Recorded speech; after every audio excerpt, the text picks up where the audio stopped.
A 2 kg body resists on a rough horizontal surface. A force of 20 Newton is applied parallel to the surface for 10 seconds.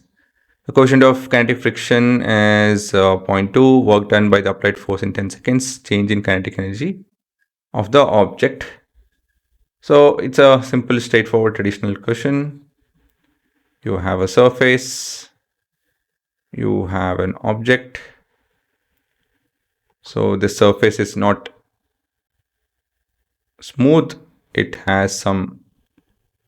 resists the force, that is, it has some friction. So this happens to be 2 kg and we have a force of 20 Newton. And we cover some distance.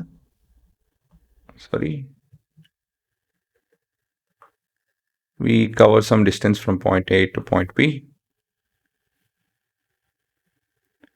This turns out to be from 0 second to 10 second. And done. So yeah, we need to make use of normal force also, right, for friction. So the normal force over here is 20. I'll go into the detail of that. Okay, so first thing first, we can figure out the frictional force.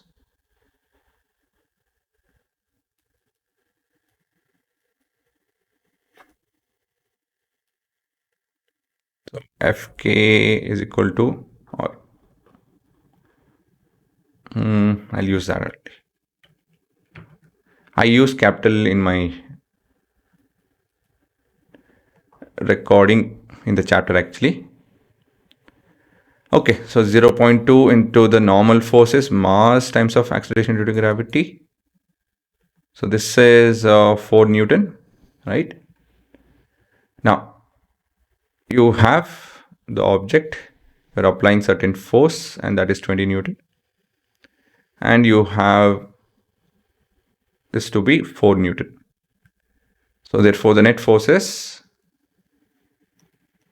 20 minus 4, that is 16 Newton. Then, using Newton's second law, we'll figure out the acceleration. So this will be 8 meter per second, right? Mass is 2. Yeah, it's 2. Now, so let's look at the displacement. So I hope you guys are able to figure out where is that I'm heading towards. This is a simple, straightforward question, so I'm not going in detail. In 10 seconds. So we have S is equal to ut plus half it square. So this is 0 plus half of 8 into, he is applied it for, he or she is applying it for 10 seconds. So 100. This is 400 meters. Now we'll be able to figure out the work done by applied force.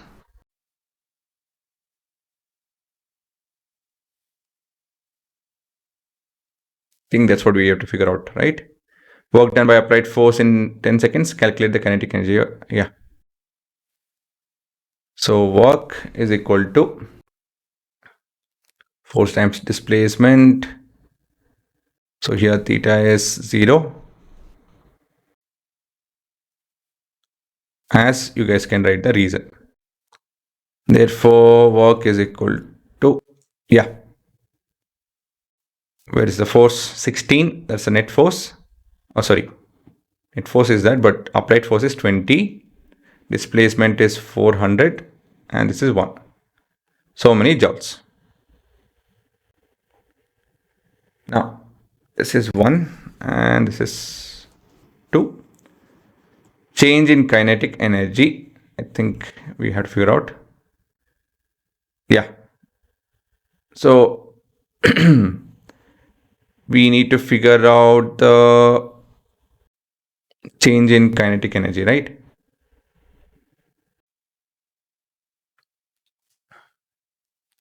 I can do it in two ways. I can find the velocity and do it, or I can go with work.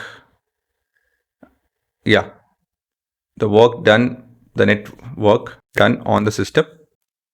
Again, as per work energy theorem, the change in kinetic energy is this. So kinetic energy final minus kinetic energy initial is equal to the net work done will be, this is 8103, yeah, 3 zeros, minus this would be 4 times of 400 into 1. So this would be 6,400 joules. Anyways, this is 0 because the initial kinetic energy is 0. So final kinetic energy is equal to 6,400. Again, many ways to figure it out, but I'll stick to the concept that is being taught in this section. So using work energy theorem.